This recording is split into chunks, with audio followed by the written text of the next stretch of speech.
Join us each week for some booze-free banter about life without booze. If you're entertaining the idea of cutting back your booze by a day, a week, a month, or for the rest of your life, we would love for you to tune in.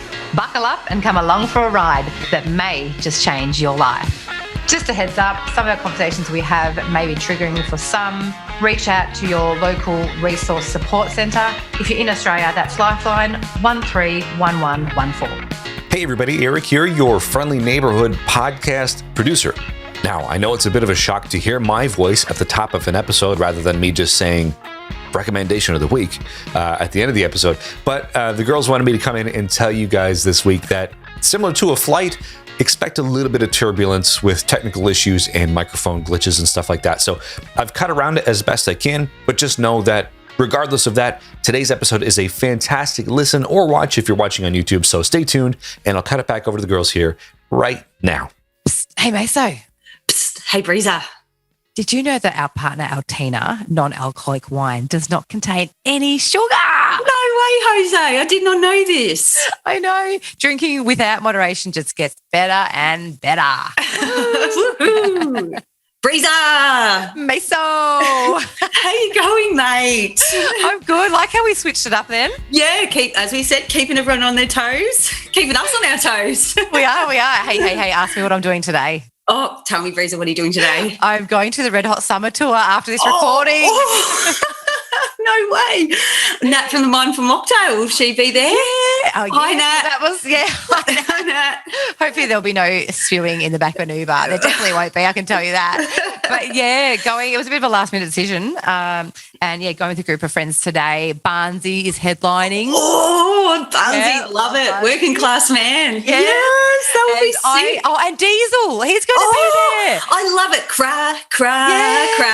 I love Diesel. And have you ever seen Vika and Linda? I love Vika and Linda. Yeah. So they're on at 3:15, which is about the time we're getting there, I think. Oh, sick. They are so good. Yeah, Vika and Linda were with the Black Sorrows. Yeah. Yes, love them. So how's this? I was like, I'll just jump on and see if I can bring. So I'm like, cool, I can bring like my Heaps Normal and Altina, like all good. Yeah. And I was like, I better just jump on and see because you can bring your own Eskin stuff. So it says under the section prohibited items. Oh. Get ears around this, Maso. What you got? So it's got items strictly prohibited from entry, alcohol, which is a given. Yep. Soft drink and non-alcoholic beverages. Oh, you've been cut off. Being cut off. It says in brackets apart from sealed still bottled water. So I thought it was interesting how they separated soft drink and non-alcoholic beverages, but then they mentioned in like what you can purchase under their food and beverage section, and it says public bar will also operate for the event during start again. A public bar will also operate for the event duration, offering a range of beer, wine, cider, spirits, and non-alcoholic beverages. Is that soft drink? Is that non-alcoholic beer? I don't know because they don't actually say, you know, cider, spirits, soft drink, and non-alcoholic beverages. So they've kind of like contradicted themselves. Yeah, they really have, and they're just trying to get more money over the bar, aren't they? Well, I will circle back and see if they are offering any like decent non-alcoholic beverages. Yes, I wonder if they've actually thought this through or they've just made it. Yeah, that's a tricky one, isn't it? Yeah, I thought it was interesting how they mentioned non-alcoholic and soft drink is not prohibited, but yeah. Anyway, I'll circle back. What about you, Maso? How's your week been? Yes, so let me tell you about my week. I have been jumping into the bay every morning at dawn. I saw that. Yes. How good. I know, it's so funny. Like I've been living here in St Kilda for like 6 years and I just never do it. I don't know why. I was actually in Lululemon. Lululemon. Jess, the assistant manager there, invited me in. Hi, Jess, if you're listening. And we were just having a bit of a chinwag and she said she just lives up the road as well, and she jumps in the bay every morning, and I'm like, oh, I wish I did that. Why don't I do that? I think there's a whole thing about body image that there's pinned to that, and I won't get into it. You can jump over to @list_official to hear the spiel on why I haven't. But bay swim, it is so invigorating and healing and delicious, and just the pump of energy I get after it. It's just a game changer. So yeah, that's what I'm doing. So good. Every morning. So you're doing every morning? You have every morning. The only morning I didn't do it was the storm. So, yeah, it was pretty rough Safety first. Yeah, it's a bit rough out there on the high seas. So, yeah, it's just been absolutely just delicious. I'm just loving it. I wish we had something like that in Bendigo. Like, yeah, well, can you zip out to Epilock? Bit far. A zip's like a good 15-minute zip in the car. Bit far. Can't leave the kiddies at home. So yeah, I love that you're making the most of nature's playground. Yeah, it's stunning. So yeah, it's gorgeous. So thank you. That's my week. Love that. You gotta have shade on it. Shade on it. You gotta figure it out. Oh, they're gonna I'm going to go first on this one, Maso, because this is going to bring the mood down. And then I want you to like pick it back up with a funny one, because this is not funny, and this goes in theme with our topic today. Well, mine kind of does too, so it'll be funny. Right. Yeah. Okay. No, not really, actually. This isn't funny, and this was one of those shame stories that was never, ever, ever going to see the light of day, Maso. Like it's part of it's funny, like the first half of the story is funny, and then it just is really shit. Basically. So I literally, had just parked this in the depths of the vault, never to be seen. One thing I will say before I say the shame story is that no one got hurt.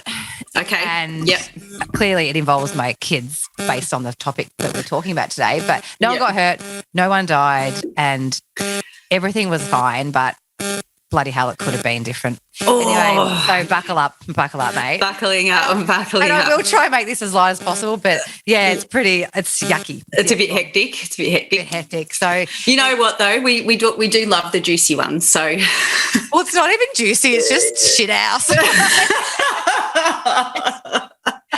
And the only reason why I'm bringing this one to the surface is because I thought, shit, this could. Geez, I'm swearing a lot today. Okay, I'll park the S word. Swear there. I actually thought this could actually be a wake-up call for some women out there. There you go. And I thought if I share my shame story, it could help. Definitely could help people.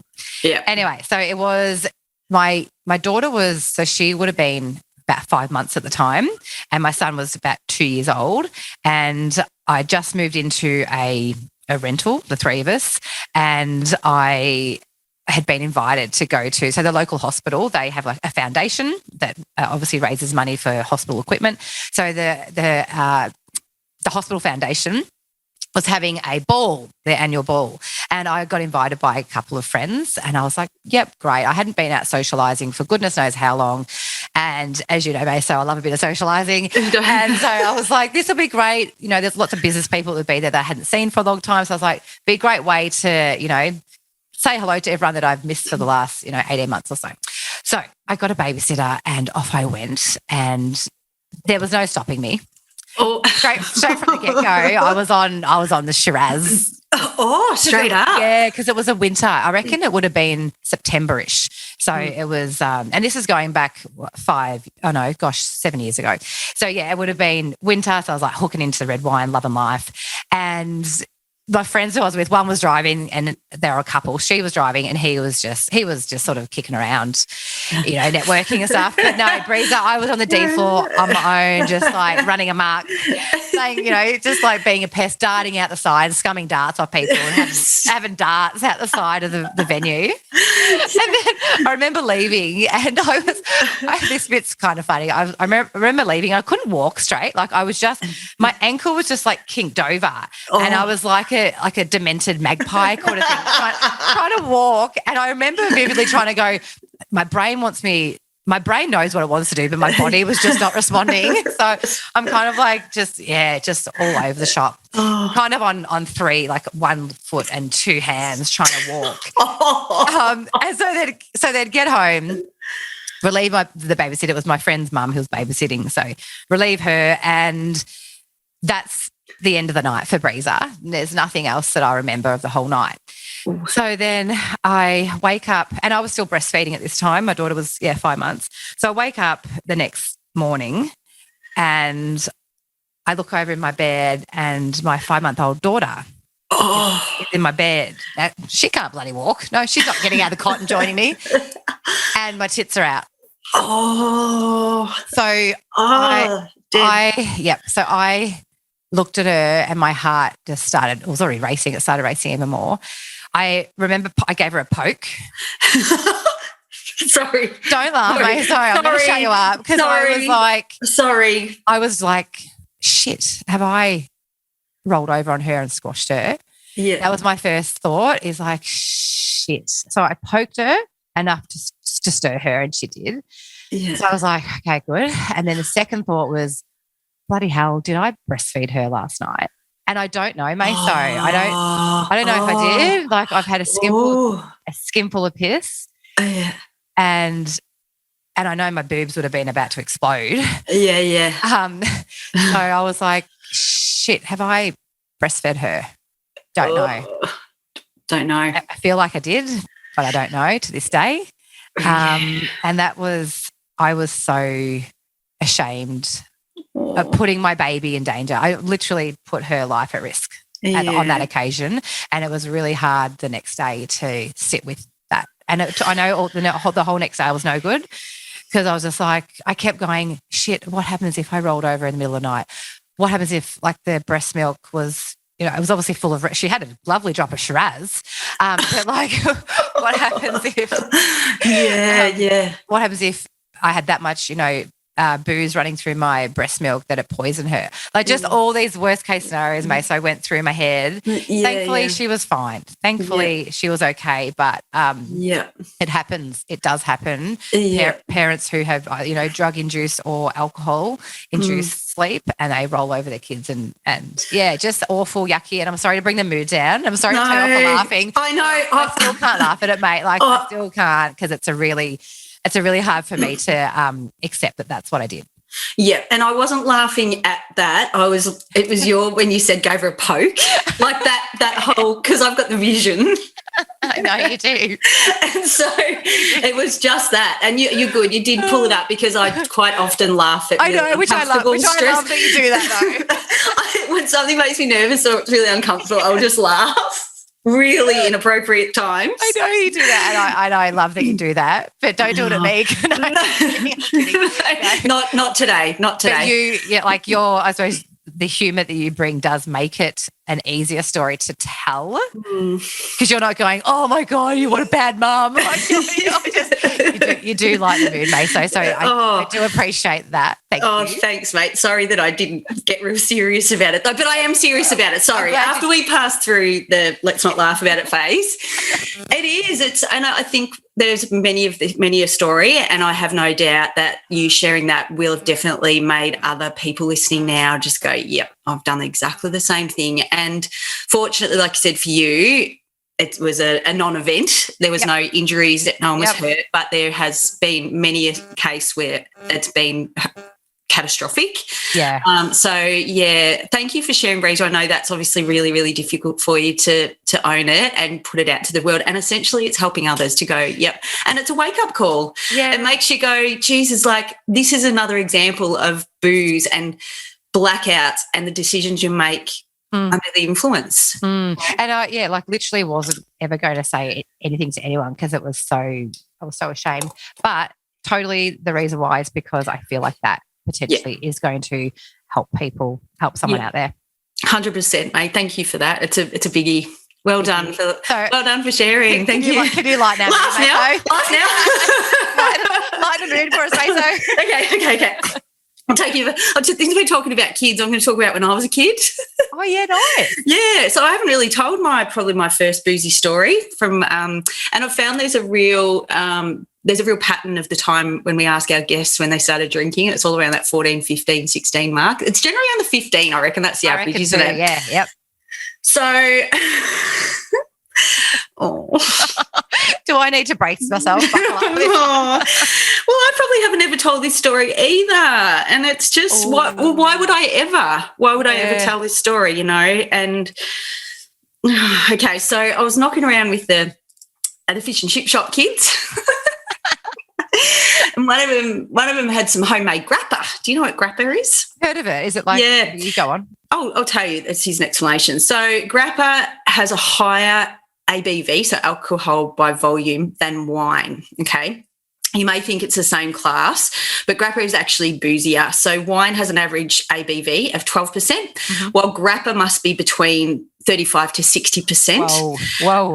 In order for it to be sold. Most clock around 37.5%. By comparison, vodka, rum, tequila are generally around 40%. So Grappa's pretty strong. She's up there. Yeah, right up there. It's blowing your hair back. And it's homemade Grappa. So these what are we saying? Italians, Greeks, they're making they stuff. love it. They love it. They love it. Like, it's really, really strong. So we had the local school disco, as you do. Is this Kerrang? Kerrang? Yeah. Nice. Yeah. Love to all the orangutans. I love my hometown. Very proud to be live in the country. For international listeners, Kerrang is a little country town near the Murray River with a population of around, say, 4,000, and that's in the district as well. So. Yeah. Country. Yes. So I'm a hero, and and the Grappa was in like a Mountain Franklin bottle or something like that. Of course. And I'm just necking it like I'm a real gun, just down the hatch. And then off we toddle. I think we ended up going to the Chinese restaurant, so Kwong Ling. Shout out to Kwong Ling Chinese restaurant as well. And still around? Yeah. Beg your pardon. Yes, it is. Yeah. Good on him. Yeah. And we could take BYO. So you take your BYO vodka raspberries to have your fried rice and lemon chicken and prawn crackers. And then off we toddle. Did you ever go there? Like, is it the banana fritter? Oh, fried ice cream. Yes. Shut up. I've never good. had fried ice cream since, I don't reckon. That's the gear, isn't it? That's up there. Yep. So off we go to the school disco. Now, near the school is this Catholic church tennis courts and shed. I've obviously absolutely plastered by this stage, and I don't know what's happened. I've ended up waking up by myself, I don't know, vomit, whatever, and I don't know. I can't even tell you what happened. I ended up pulling myself together, and then I ended up walking to the school disco. And then trying to talk to the teachers and say, I must have had food poisoning from the prawn crackers from the Chinese restaurant, while I'm spluttering vodka raspberry all over them, and they're saying, no, mate, like, shoot, jog on. Yeah. I can't tell you how I've ended up in that, like that shed, that like the tennis club, what's it called? Like a shelter. Shelter. Yeah, so what's the time? Do you reckon you lost? Yeah, like how much did you lose? Don't know. Maybe an hour. I couldn't even tell you. Yeah. So from probably the time we were drinking Grappa while the sun was up, then obviously dinner time. The school is at the other end of town, so it's quite a bit of a trek to get there, and so night time, and then the disco might have started at 9 or 8 or 9. And your mates just peeled off. I don't know where they went. I can't even tell you what happened. I can't you might have given him a spray.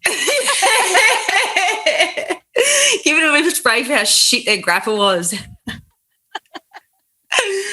Oh, Lord. So that's a biggie too. That is a biggie. As a teenage girl, like there is shame wrapped around that, because you do think, what happened? Like, was anyone around me? What did I do? Yeah, what no went on? idea. So, and it's funny that particular teacher, hi, Mr. Pope. Is he a good egg? Yeah, well, he actually works closely with my dad now, on the CWA, which is the Cycling Without Age bike in Kerrang. So it's pretty funny to be an adult now and have a decent, mature conversation when I was just maggot when I was, 15, 16. I thought when you said CWA, I thought you were going straight to country. What is it? What does it stand for? So it's Cycling Without Age. So Dad introduced this to Kerrang, actually. It's a bike, and it's got a little seat on the front of it, and so they go around to the little old age care places, and they put little oldies in, and then they take them for a tour around Kerrang. Love that. Yeah. That was your dad that started that. So dad bought it to Kerrang. Yeah. Brilliant. And I think mum thought of it in Geelong, and then gave the idea to Dad, and they just ran with it. And then they've got some amazing help as well, Angela Hurd and Cherie Sutherland and Brian Pope are all part of that crew that have just taken it off. So, yes, it's kind of, Love it. TWA, yeah. Well, Maso, thank you for sharing. Thank you. That's another biggie. Do you find it cathartic talking about this stuff, letting it out? It's out. It's out in the open. It's one thing. And I love that no one can come back and go, oh, I remember the time. I'm like, yeah, I did because I've spoken about it. It's out there now. It's been really interesting doing this pod. I think when we first started and we were thinking about content, and then I don't know about you, I think, was it Hayley or might have been Olivia, when we broached them with the questions, they start to think about that story. You start to think about stuff that's been buried that you haven't spoken about, and that's really confronting, isn't it? It does. And one of our listeners actually, who's a friend, we spoke on the phone the other day, and she said that she finds it hard to listen to our shame stories because all her shame stories get brought to the surface. Wow. It's something we've never thought about. Yep. How it's triggering for other people. Yeah. Sorry. It does actually make people think about, I suppose, their relationship then, doesn't it? Yeah. And then like you look back and go, I can't believe I did that. And I still do that. I'm like, I can't believe that happened. I can't believe I did that. Yeah. And as I've said before, we will never run out of content. No, that's exactly right. And like I said, there's stuff that we forget about, but oh gosh. Yeah. There's a lot. What do we say? It wouldn't have happened if we weren't having it. That's a good one. Okay, Breeza, what are we talking about today? We are talking about mummy wine culture, which I think you could also just say parent wine culture as a whole.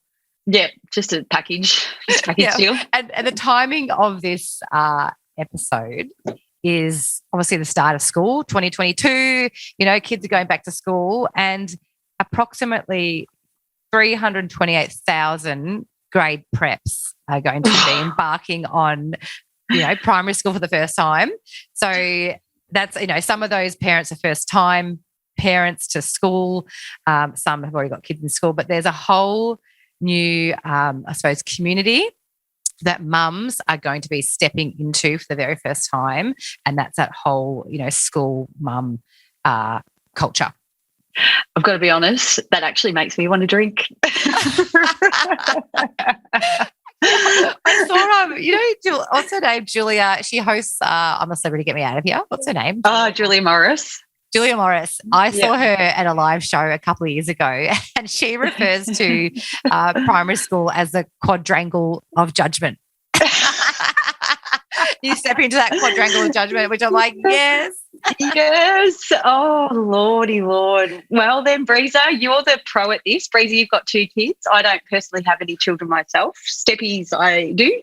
But yeah. Hit me with it. It's it's probably something that I hadn't really thought about until I stepped into the sober space, and then I really saw this whole culture around mummy wine culture, and this whole thing, the whole conversation that I was listening to in general discussions was, my children drive me to drink. That kind of thing.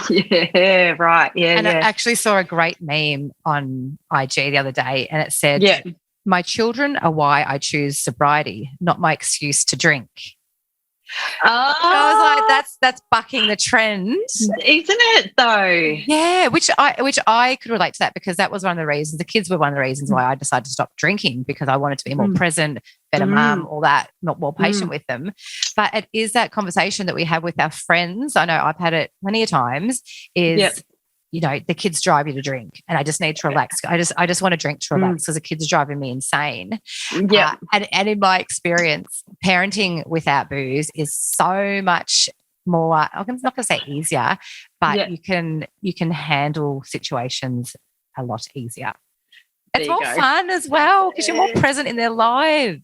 Yes, they're not. I think you said it in one of the first steps actually, that they weren't buggering into your big drinking time like you want to have a sesh, and they were just up in your grill. And even Nat mentioned that back in episode 5. She said about, she was annoyed when her son had hurt himself. Her first thing was like, oh, that's going to get in the way of my drinking. Yeah, wow. Yeah, and I know, again, speaking from my own experience, when I am catching up with friends who also have children, we are sitting around drinking, chatting, catching up, but there's always booze involved. Yeah, always. Like, What's that? not going there for a cup of tea. Well, rarely. I don't even drink tea or coffee. But what's that like now, though, since you've off the Well, gas? because I've got my AF drinks, it's totally fine. Yeah. And I probably am not a big socializer. Like I've got my core group of mates. And then Yeah. I do catch up with school mums, but they're not my core group. Like I've still got my core high school buddies. Yeah. Whereas, and I've got some great, friends from school, as in like mums of school kids. They're great, but I don't probably catch up with them every weekend. Like it's not a thing we're hanging out all the time. Only at the Gamby. Only at the Gamby. Yes. Haven't been invited back since. But yeah, I suppose and you know what, when my kids first started out in primary school, there is like a parents group, like a mums group and they do a great job. They organise social catch up 4 times a year, and I thought it was such a great way to meet new parents of the school that your kids are going to. Yeah. But naturally, every event revolves around booze. And I didn't go to this one. I heard the story actually. I didn't go to it. It was quite a few years ago. My kids weren't even at primary school. But one of the school mums told me that she's like, oh, you've got to go on the winery tour. Like it's such a great day. And I'm sure it is a cracking day. I haven't had a chance to go. But she told me a story of one that happened a few years ago. And she said, I shouldn't laugh, but one of the mums got that blind that she couldn't, she was almost like Weekend at Bernie's. Like they had to pop her up. They had to pop her up for a group photo. She was that rotten. How good is Weekend at Bernie's, by the way? Yeah. Yeah, so they had to pop her Iconic. up. Iconic, yeah. Yeah. And I was like, and the next, she said she was so embarrassed. Oh. You don't want school mums or anyone for that matter talking about your escapades of, being blind drunk. Because it's a joke that sticks with you forever. It is. And in fact, I was actually, before we did this potty Maso, I was reflecting on, I think I've been to maybe 1 or 2 of the, the school mum hangouts. Yep. And the first one I went to, I drove on purpose because I was too worried that if I had a few drinks, I'd get blind and make a dick of myself. So I do remember going, I'm going to be driving tonight because I don't want to be, I don't just want, the blind breezer to come out. Yeah, and these parents to go, what the heck? You waited for a few years in. Yeah, that's right. I did. But yeah, I just didn't want that embarrassment or shame. I do it around my friends, no worries, but not for new people and not for the school mums. Yeah, yeah. And I know we've spoken off air, May, so and you can relate to this, when you're around, what do you call them? What do you call them? Steppies. Yeah, I love that. Yeah, Steppies. If I'm somewhere and I have the kids, I might have a few drinks, but when I don't have them, that's when I start hooking. No responsibility. I've got no kids. And I think you said the same. Like there's been occasions when you've been around steppies and you're like, well, I can kind of just let my hair down here. I really can. It's not my problem. Yeah.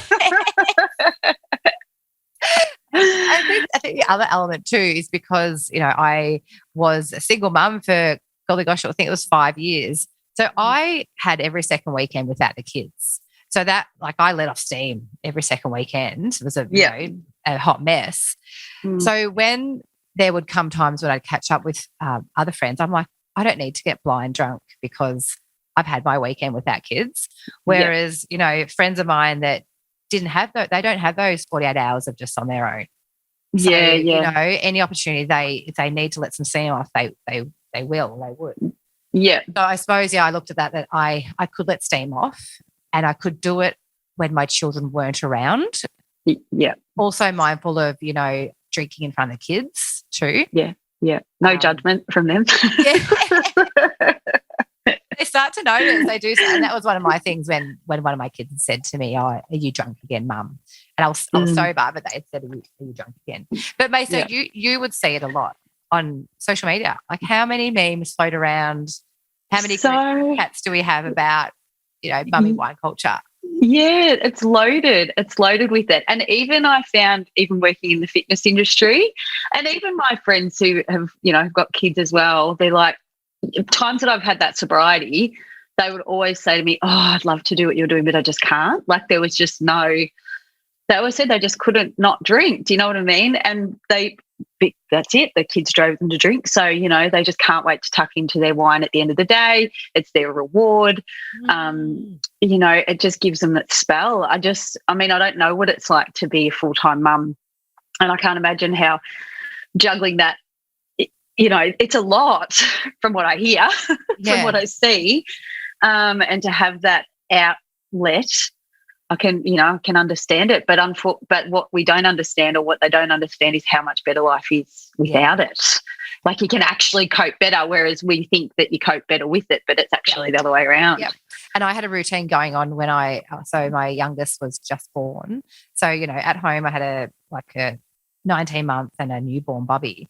So at 4:00 every day I didn't drink every day. Well, this story I do, but leading up to that, I wasn't drinking every day. But so at 4:00, I'd start doing sort of the bath time, dinner kind of routine, feeding, all that sort of stuff. So my routine would be bath my daughter at 4:00, and then I think I'd feed her, and I'd sit on the couch feeding her, having a cider. Yeah, that was my thing. I just drink a cider. Yeah, I'd only have one. And it would obviously do nothing, like it wouldn't make me drunk, but it was just that placebo effect it was having on me. Yes. As it was, I thought it was relaxing me, but in actual fact, it wasn't relaxing me. Now that I know what alcohol does to you. Yeah. But it was that whole ritual, which we talk about a lot, but that whole thing of going, I can, look forward to 4:00 because I can crack that can, I can sit on the couch and I can drink my cider and just have that, a few moments of calmness. Yeah. Involving alcohol. Yeah. It's just so ingrained in our culture, isn't it, that alcohol is a relaxant, and it's just not. And it makes me wonder, are we on autopilot as parents? Are parents on autopilot just thinking, in order to relax, I need a drink in my hand? Yeah. Because they've been doing it and they see it all the time on social media. They see all the memes. They see mummy juice. And there was one, I saw it on Instagram. It was a onesie. It was a onesie for a kid, and it says the reason why my mum drinks. I'm the reason my mum drinks. What sort of example are we setting for our kids? Cringe. And can I just say, the poor little kid. Poor little kid. Like, that's awful. Like, imagine that would actually. Like, if your parent is just on any level of drinking, to know that you pushed your parent to drink, like that's a hell of a burden to carry, even though it's all jokes. But come on, that's got to sting. That's got to be some sort of. Absolutely. They're going to have to unpack that at some stage during their counselling sessions when they're older, aren't they? Yeah, I don't know. Yeah. But speaking of that, and this is not related to drinking, but did you see recently in the news the child that was on the front cover of Nirvana? Right. Album. The little yes. Little wiener hanging out. Yes. And he was suing. Who was it? Was he suing Nirvana? I don't know. He was suing Nirvana. Yeah, he was suing because Nirvana. of the mental, I suppose, damage. Yeah. That he went through. His whole the heckling or just everything. His name was attached to that. Everything about him was attached to him with his little sausage hanging out. So I think as parents, we do have a lot. We've obviously got to be, mindful of how I always think of social media. Like, yes, kids don't have a voice, and we are putting them on social media, left, right, and centre. Yeah, even some of their bits and that, like a little cute bum, which is cute, but no. And I think, and it's coming. Like that wave is coming. Social media's been around 10, 12 years. It is coming. That wave of. Especially in America, who just see every child suing their parents. Or, for putting photos on without consent and then saying, well, this led me to this, this, and this. Yeah, exactly. And maybe because that guy didn't actually, he didn't win his case. No. So maybe it was setting a precedent knowing that this wave of, kids are coming that will start suing their parents for, the journey they've been on through maybe getting heckled on social media. I don't know. Exactly, the little bath photos with little rubber ducky strategically placed. Yeah. Don't do that. Don't do that. Don't do that. So Don't do I think social media is a massive vehicle to feed into the whole mummy wine culture. Yeah. Because what would you do? Like, I mean, what was your group like? Was there anyone not drinking in your sort of mum's group? Oh, in our, like, for school, I'd say probably not. And then, like, we had a mum's group, when our bubbies were little, but it wasn't, we'd catch up and it'd always be a drink, catch up for a drink. It was always, let's catch up for a drink. Yeah. And whether it's a throwaway line, I don't know, but it is always, let's catch up for a drink, let's have a wine. Yeah. It's always wine. Like, when I catch up with my friends, we normally would have beer.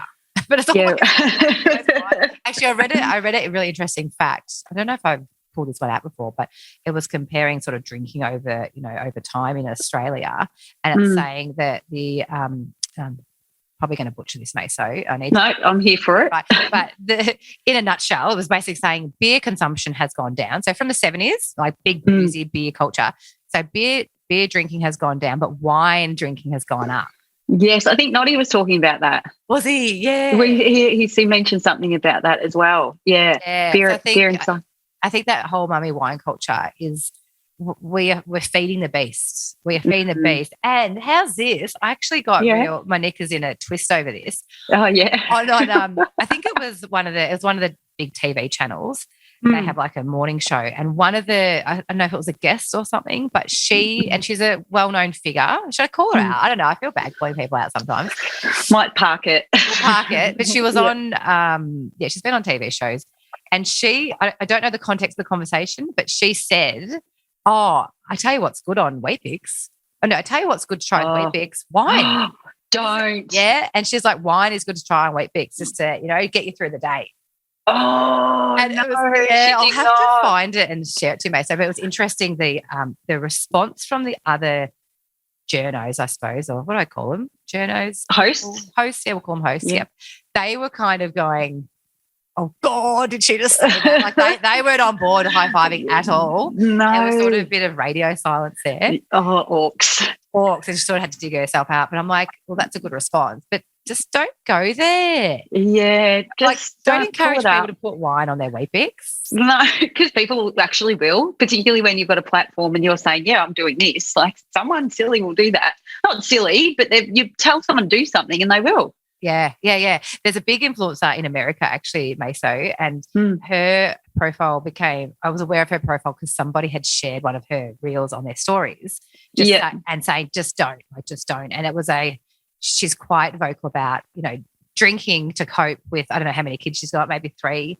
And she always bangs on about, hiding in the cupboard to drink away from her kids. Yeah, right. And some, like, obviously, I don't know, like, this time 12 months ago, I would have been going, oh, yes, haha, funny, like, commenting on there. Yeah. But I noticed that, like, some people had comments and other people had been like, oh, that's stupid or whatever they were saying. They weren't buying into it. Yeah, interesting, isn't it? I wonder how it goes. I wonder for the mums listening out there whether they're questioning or thinking about it or what the pushback is or what that would be like in their mum's group, or do you think you can't do without alcohol if your kids are driving you a drink? Like, are we just stuck in that mindset? I think we are. I think there's lots of messages out there on social media and in the media, and I think it's just been our done thing for so long. Yeah. Is you do catch up with, you have play dates with kids, have play dates, you might catch up over wine. Yeah. I suppose it's almost like, tradies going to the pub for a beer. Yeah. That's just what they've done since tradies were born. That's what they've been doing. Yeah. Chrissy Swan, when she spoke about her sobriety or angling into sobriety during the pandemic, it was just that she made a really key point of how better a parent she was. Parenting was easier, didn't she? She totally did. Yeah, she totally did. That clip is actually on our Instagram page as well. Have a little browse at that, Chrissy. We still want to get you on the pod, by the way. Yes, if you're listening. Definitely listen to our ep with Olivia because you'll mention that as well. But I think that, we say mummy wine culture, but it's anybody who plays a role as a parent, guardian. And in fact, actually, one thing we haven't mentioned, which is going to lead me into this, what I was about to say, is firstly, congratulations to Shanna Wan. Oh, Her, yes. being awarded the local hero of the year in Australia. That's amazing. Congratulations, Shanna. Congratulations. That's huge. I actually watched the awards. It was great. I really loved it. Just seeing what these amazing people are doing, not only in their local communities, but as a whole. And they have a seniors award, mate. So I don't know if you're aware of that. Yeah, seniors award. And one of the seniors, she has, I'm not sure if it's a charity or a foundation, but she's making waves in the space of, when grandparents become the sole guardian of their grandchildren for whatever reason.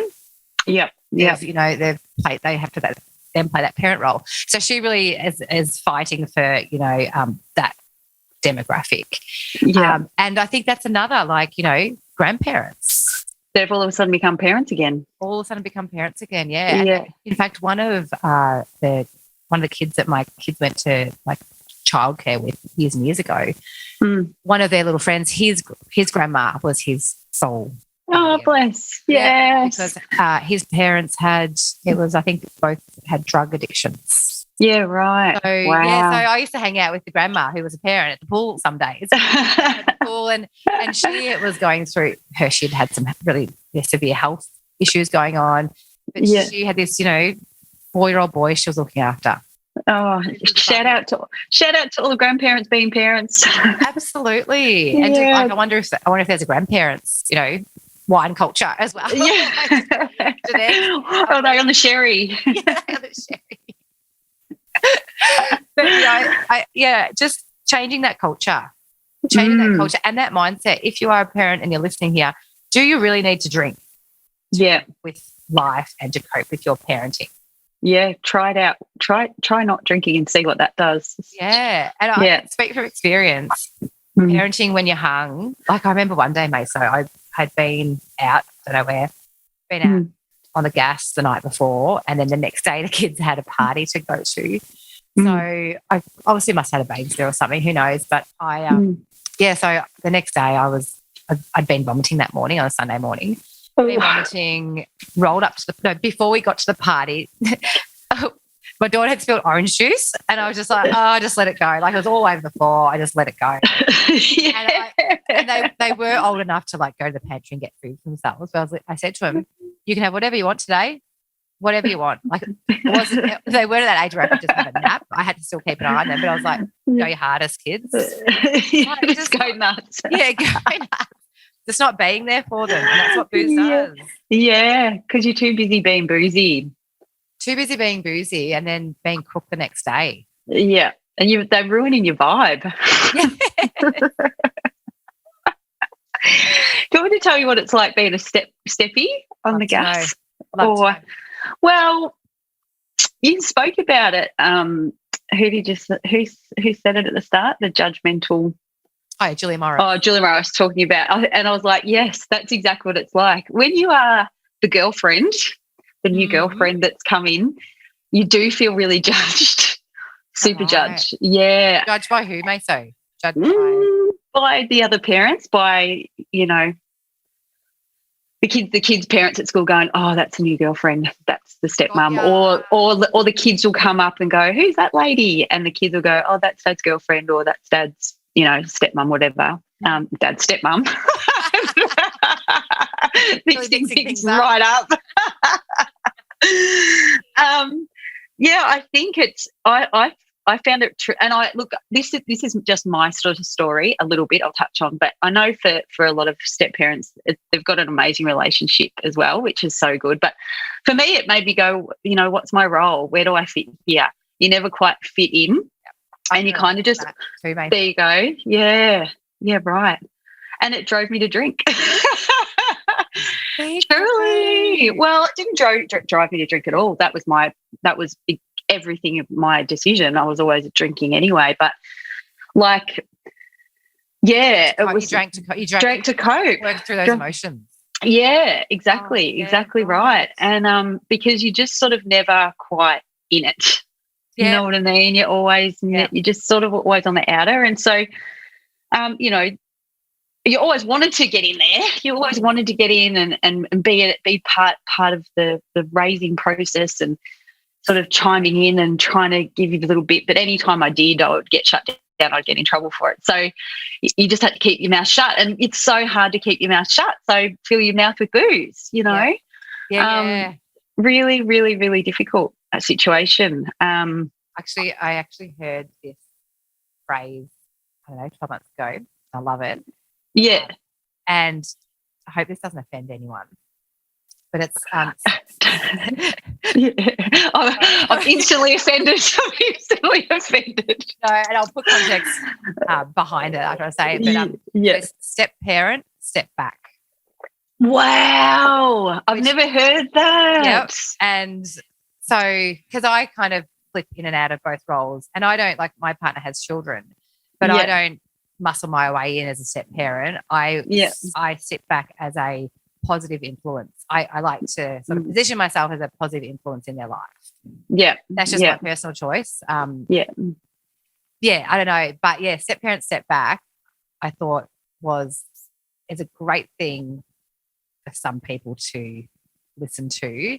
Yeah. There is and I, like, you know, there is boundaries. Yes. And you would be, I know you'd be so respectful, Maso. I know you. Like, thank you. You're not muscling in trying to overtake. You're not takeover Terry. No, not at all. You're just wanted to be their friends. Yep. And a positive influence as well. Like you are someone they, you know, look up to. You're that person for them. So you would say you definitely know your boundaries. Like, yeah, I do. I felt like I did and do, and it's a really really tricky situation. And like, even I remember there was one night we were at, I don't know, one of the kids' presentations, and you know, you're in the school hall and you're all around this big circle table. We're all there together, and this table I think was in the middle of the middle of the room as well. And it's sort of like, oh, the new girlfriend's here, you know. And so we're all around this table, and one of the kids, they're, you know, wrestling or doing something, one on shoulders, and one of the kids falls on their head, and so there's a bit of an injury. You know, obviously, mum and dad run with the kid outside, and I'm like, what do I do? Yeah. Do I run too?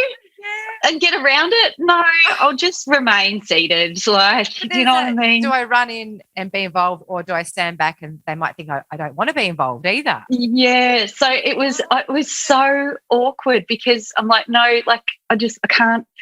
So I sat there and felt like all eyes were on me, because I'm the new girl, and I honestly felt so uncomfortable, because I want to be out there trying, but I don't want to try and take over. Like, what's your position? So down the Sauvignon Blanc, just get real blind, and that'll take the edge off. And obviously then I'm surrounded by all these tables of mums and stuff, and they were, I don't know, were they going, what is she doing? Why is she sitting there? Why isn't she out there? Or do you know what I mean? It's such a difficult role to play, particularly when things are difficult. You know, all praise to families, blended families who get along. That's bloody brilliant. It's just so amazing. And when you embrace another step parent or the new partner's partner to be part of that, all praise to you guys who do that, because my situation was very much sabotaged. I'll put that out there. I'm not shy to say that. It was a really, really difficult time. So I would just be like, and I think also too, and I'm aware that it happens a lot, is because you don't want to cross. It is, you're a mother and a stepmother. So if your ex-partner gets a partner, how do you feel about that partner being part of your children's life as well? You guys are quite a unique setup though. Yeah, and Maso, I haven't had to cross that bridge. And I think about it a lot. I really, really do. And everyone's situation is unique. But I don't know. I know it's really Parker. It's a really tricky one, and I just think I don't give it a lot of. I think about it, but I don't want to give it a lot of airtime because it hasn't happened yet. So there's no point, sort of, you know, doing my head in over it. Yeah. But it's a tricky one, and I know that if I had been drinking, I would probably again throw the bottle down my neck, and then probably be sending text messages out. This is what I'm talking about, because this is exactly what's happened to me, and I'm not trying to say it, but this is me trying to have a relationship with the children, and of course mothers feel threatened. We've got friends who have got exes and they've got new partners, and of course there's friction, and it's really hard. It's really hard. And that's right. The text messages come through to sabotage the relationships. And so, I just drank. What do you do? How do you do it? Has someone got the answer? Please tell us. How do you cope as a step parent or trying to be in that role? I'd love to know. And, it goes back to normally you would mask your emotions. You just crack open, a beer or, pour yourself a wine and you would just drown those emotions out that you're feeling. Yeah. I'll tell you something. Oh, I was just about to say the whole emotion thing, just a warning for anyone who is looking at giving up alcohol, perhaps long term. The emotions don't go away. They don't go away. Like you might go, the first month I worked through some emotions. They never go away, your emotions, and it's always a little challenge, I reckon, when emotions pop up, to work through those emotions without numbing them with booze, because that's what I did. Yeah. Just numb it out, just get as blind as you can to forget about that emotion. And boom, wake up and it's tenfold. Exactly. It's such a tricky, it's so hard. And I'll just take this quick little thing talking about, like, you say, if I offer the kids like snacks, would you like something? Would you like a little snack, a little fruit platter or something? And they'll be like, no, thanks. Dad will come in and say, would you like a fruit platter? He's like, kids are up for it. Do you know what I mean? Yeah. You're on the outer, aren't you? You're always on the outer. No matter what you do. No matter what you do. And as much as you try or try hard or try less or whatever, and it's that case of having to bite your tongue, and biting your tongue is just down the hatch with booze. And it's by no means, no one's doing anything wrong. The kids are probably just being really polite, and just saying, oh, no, thanks, but at the same time, it's like, in the heart. I love that you've brought that to the table, Maso. Like, I think you've really shone a light on, being a step parent and the other side of it, the other side that you're going through that, the emotion of perhaps being on the outer, or not being heard as well. And you've got so much to give, Maso. Like, oh, bloody hell, you'd be the best. You are the best stepmom in the world. So, thank you. That's so kind. It is a tough role for any step parent, stepdad or stepmom or whoever it is. It is a tricky position to know where you fit in. Exactly. And being a parent, that sounds like a tough job for mine. It does. Like, every day is different. Obviously, every day is different. And I just want everyone to know that, and this is only I can speak on in my experience, that parenting is so more joyful when you don't have booze around you. Yes, every single element. And I find, and I call it the 3 Ps: more playful, more patient, more present. I love that. I love that. And I think for step parents, you can get off the gas, because I always hate that the kids just thought I was a boozer. Do you know what I mean? That was just a classic, just that classic stereotype stepmom with food or boozy. Do you know what I mean? And I'm like, this isn't me. It's not what I want to be. But I was, So, you can get off it. And I agree. I would just love, and we keep saying it's just the gift of alcohol-free life. It is an absolute gift, and we hope that you all can feel it one day soon.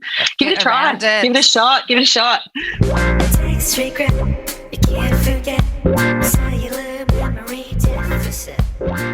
Okay, so this text regret comes from one of our beautiful listeners. So I'm going to read it word for word. Okay, it goes like this. I'm giggling already. All right. Most of my text regrets involved drunk dialing exes or prospects. We haven't had a prospect on, have we? Oh, prospect. Yeah. Well, look out. I like that. All right. I do remember this one cringe messaging incident from about 10 years ago. I was home alone drinking wine and scrolling Facebook. red flag. Reading a random reading a random friend's post, I saw a comment from someone I had never met with a cute kid in the photo. I love this already. Instead of continuing to scroll, I decided to PM. So private message. Oh no, this complete stranger to tell him how cute his kid was. And blather on about how I knew the mutual friend and how drunk I was. Oh, this is epic. I was living overseas, so it was late evening where I was and morning where this guy was. He was probably at work. He was very polite and surprisingly did message me back to tell me it would be a good idea to go to sleep and sober up. Shut down. She goes on to say, I was cringing hard when I woke up the next day to see the messages. I'm hoping he never told the mutual friend whose random post kicked it off. Yeah, that's so good. Do not drink and scroll. It's just a rule. It's just a rule. It really is. Do not drink and scroll. That is gold. Thank you, Thank you for listener. sharing. Thank Yes, you. that's awesome. Awesome. It's time for the recommendation of the week. Yes, what have you got? What reco you got, Breeza? My reco of the week is go to the theatre. Oh, yes. I went a couple of weeks ago. I went and saw Frozen at Her Majesty's Theatre in Melbourne. And every time I leave a theatre or a show, I go, I'm going to go to the theatre more. I'm going to go to the theatre. And I never do. Yeah. But my goodness, we went and saw Frozen. Incredible, Maso. Can we talk about your matching little outfits as well? Like your gorgeous little phenomenal outfit. Oh, yes. I had this little like floral number on and my daughter also had a little floral number. Both had like their white, cons on. We'll post that photo, can we? Yes, we will. It was so cute. But we had such a wholesome day. It was myself, my mum and my daughter, and we went down to Melbourne and we had some lunch and then we went to the theatre and my daughter had never been to it, except for ones in Bendigo, the Capital Theatre in Bendigo. Yeah. I'd never been to a big wow factor, Broadway type show. And it was just magical. Oh, I love that. That is just so wholesome is the word there. Wholesome. And in fact, over the last few years, I've got into a bit of a habit of buying for Mum's birthday. I buy her tickets to like the local theatre, and we go together. And there's so like when you jump on their website, there's so many good shows that you just don't hear about. So go and sniff out a show. Yeah, it doesn't have to be an opera. It could be stand-up comedy, whatever it is. Go and see a live show of some sort if you can. Theatre. I could not agree with you more. Massive high five. And comedy is a big one. The comedy club, Comics Lounge in North Melbourne. Cracker. Yes, I've heard so good. Come From Away. Have you seen that theatre? Get amongst it. That's we could talk about that another time. But I was about to hijack your theatre story. But good call. Love the theatre. Thanks, mate. Love it. What about you, Maso? What have you got? Oh, my God. So Maso's got a product as per usual. Meet Cinch. Meet Cinch. That's fancy. I know. Loves a little terror toweling little bag.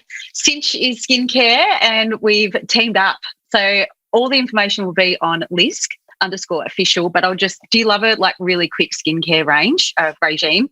Like love it. Love it. Bang it out. Little cleanser. Little pad to do your little cleanser. Then you've got this little moisturiser. It's a little pump and glow, so it always makes you a little bit like glowy. Then you've just got a little overnight cream as well, and they've thrown in a little mirror. All this information is going to be on Lisk, but you know what they're doing as well? They're giving you a Disney code. Oh, I love that. Yeah. I love Disney codes here. Yep. So it's Claire 25.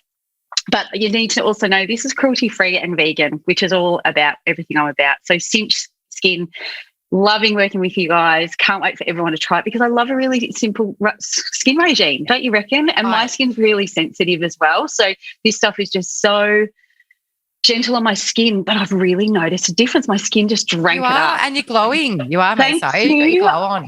I should show you the before and after photos. You've seen them over on the as well. But it's just, I'm so thrilled. I actually got influenced by an influencer about 4 years ago with Cinch.